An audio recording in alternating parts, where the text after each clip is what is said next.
Hello दोस्तों, हम लोग बीटा गामा फंक्शन का एक क्वेश्चन लेते हैं। Prove that 0 to π/2 d theta upon under root a cos की power 4 theta plus b sine की power 4 theta d theta equal to gamma 1/4 power 2 upon 4 a b power 1/4 into under root pi. ये proof करना है। तो देखिए कैसे proof करेंगे। तो ये 0 to π/2 लिमिट दी है ना, 0 to π/2। तो यहाँ देखिए cos की पावर 4 है। अगर हम लोग cos की पावर 4 कामन ले लें तो यहाँ पर ये sin power 4 upon cos power 4 tan power 4 बन जाएगा। तो उस तरीके का बना के देखिए, यहाँ पर 1 करना चाह रहे हैं तो इसकी जगह ये a cos की पावर 4 कामन ले लो, a cos की पावर 4 कामन ले लीजिए।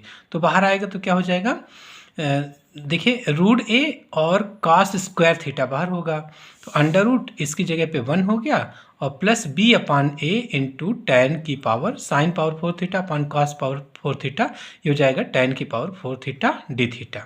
ठीक है, अब ये cos स्क्वायर थीटा ऊपर चला जाएगा न्यूमरेटर में और ये बाहर आ गया 1 upon under root a 0 to π/2 sec square theta d theta. और इसको लिख सकते हैं 1 plus under root b upon a tan square theta whole square है ना, b upon a tan square theta whole square, या वही लिख सकते हैं कि बी अपान ए टेन की पावर 4 थीटा, वो भी लिख सकते हैं। तो हम लोग अब यहाँ देखिए सेक स्क्वायर थीटा आ गया है, तो अगर टेन थीटा को एक्स पुट कर लें तो क्या हो जाएगा sec square theta d theta, sec square theta d theta equal to d x. तो चेंज कर लीजिए इसको, देखिए क्या बनेगा। तो लिमिट चेंज होगी, अगर x की वैल्यू या थीटा है ना, थीटा की वैल्यू अगर 0 रखेंगे तो x की वैल्यू 0 tan 0 0 होता है, और थीटा की वैल्यू अगर π/2 रख लेंगे अपर लिमिट तो tan π/2 की वैल्यू इन्फाइनेट होती है। तो x की लिमिट हो गई 0 to इन्फाइनेट और सेक स्क्वायर डी थीटा क्या बन गया, dx बन गया। तो dx अपॉन अंडर रूट ये हो गया 1 और प्लस ये होल, ये है क्या b upon a ten power 4 है, यही वाला चीज़ है b अपान ए टेन की पावर 4 थीटा। तो आपने टेन थीटा को x माना है तो क्या क्या हो जाएगा b अपान ए इंटू एक्स की पावर 4 है ना, तो b अपान ए इंटू एक्स की पावर 4 हो गया। ठीक है, तो लिमिट 0 to इन्फाइनेट है इसकी।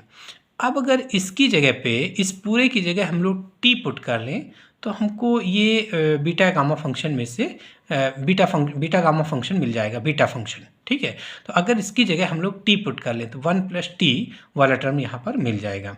तो देखिए टी पुट करिए तो हम लोग b अपान ए एक्स की पावर 4 इस पूरी क्वांटिटी को टी पुट कर लेते हैं। तो b अपान ए एक्स की पावर 4 इक्वल टू टी, तो इससे x की power 4 equal to a upon b, ये इधर चला गया तो ए अपान बी टी हो गया। तो x equal to a upon b whole power 1/4 into t power 1/4। ठीक है, यहाँ पावर 4 है तो इधर 1 अपान पावर 4 हो जाएगा। तो b a upon b power 1/4 into t power 1/4। Differentiate कर लो, d x equal to a upon b whole power 1/4, ये तो कांस्टेंट है, इसका हो जाएगा 1/4 टी की power 1/4 minus 1 into D T. ठीक है, तो वैल्यू रख लीजिए, देखिए लिमिट चेंज होगी।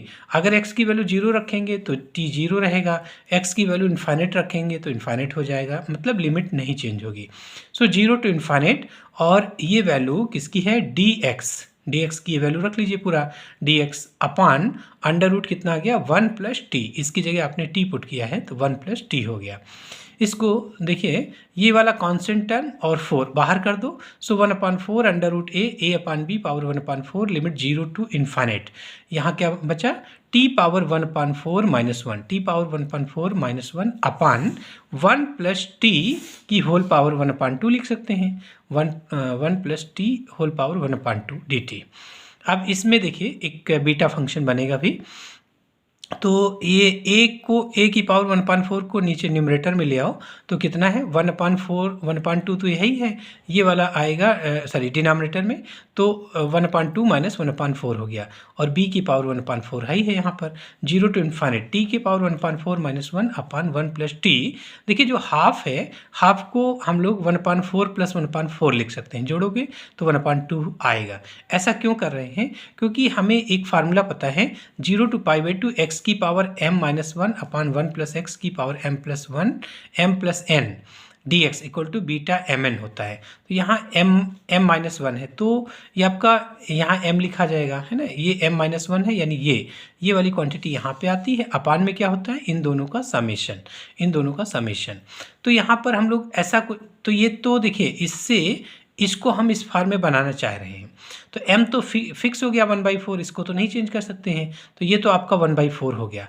अब देखिए इस क्वांटिटी को हम क्या करें कि फाइनली ये 1/2 ही रहे, तो 1/2 तो है ही है, अब इसका 1/2 और ऐड कर देंगे तो ये हमारा 1/2 आ जाएगा, सॉरी 1/4 तो है, 1/4 और ऐड करेंगे तो तब जाके ये 1/2 बनेगा। ठीक है, तो यहाँ पर थोड़ा सा रीअरेंज करने में ध्यान दीजिएगा कि ये जैसे m तो क्लियर है, m यहाँ रख दिया, अब इसमें क्या ऐड करें कि हमारा 1/2 बन जाए, तो 1/4 में 1/4 और ऐड करेंगे तब जाके 1/2 बनेगा।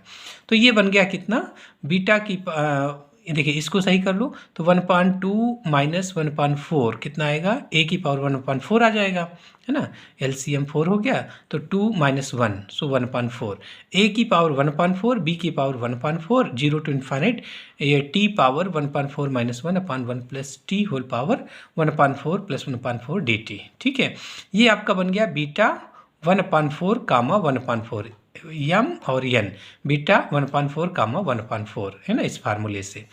अब बीटा को गामा में चेंज कर लो, beta m n equal to होता है gamma m gamma n upon gamma m plus n, तो कितना हो जाएगा 1/4 ए बी की होल पावर 1/4 हो गया, इंटू ये बन गया gamma 1/4 into gamma 1/4 upon gamma 1/4 plus 1/4, gamma 1/4 plus 1/4 क्या हो जाएगा 1/2, ये क्वांटिटी 1/2 हो गई, और गामा हाफ की वैल्यू √पाई होती है, तो √पाई हो गई, ये गामा 1/4 दो बार है इंटू में तो स्क्वायर हो गया।